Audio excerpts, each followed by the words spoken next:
Before we get too deep into that nitty gritty about what it's going to take for you to create balance in your family life, let's make sure that we get rid of some of those cultural myths that are so common these days. First is that our partners always want a 50-50 split. Everything is so much more progressive now, so everybody wants it 50-50, and progressive people want it. This is a bunch of baloney.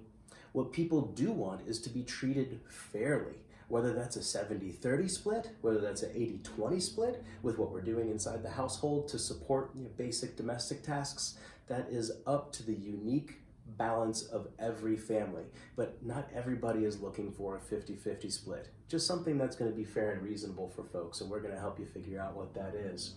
Second, this idea that marriage and commitment is not natural for men. That is totally bogus.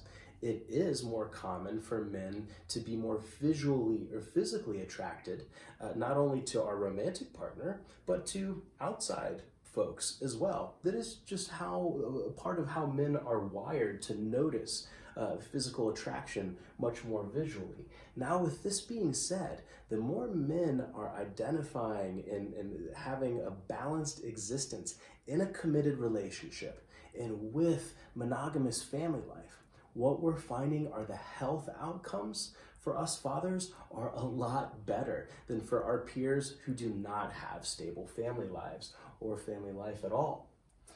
Third, this idea that the past stays in the past. So you just pick yourself up by your bootstraps and carry on, and if you survived it, then you're good, chap.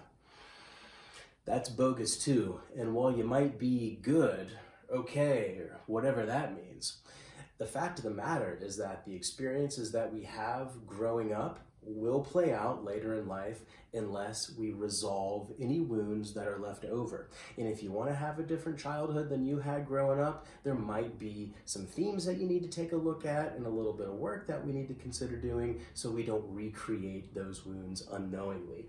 And last, this idea that fathers are not as important as mothers. If I had hair, I would be pulling it all out right now.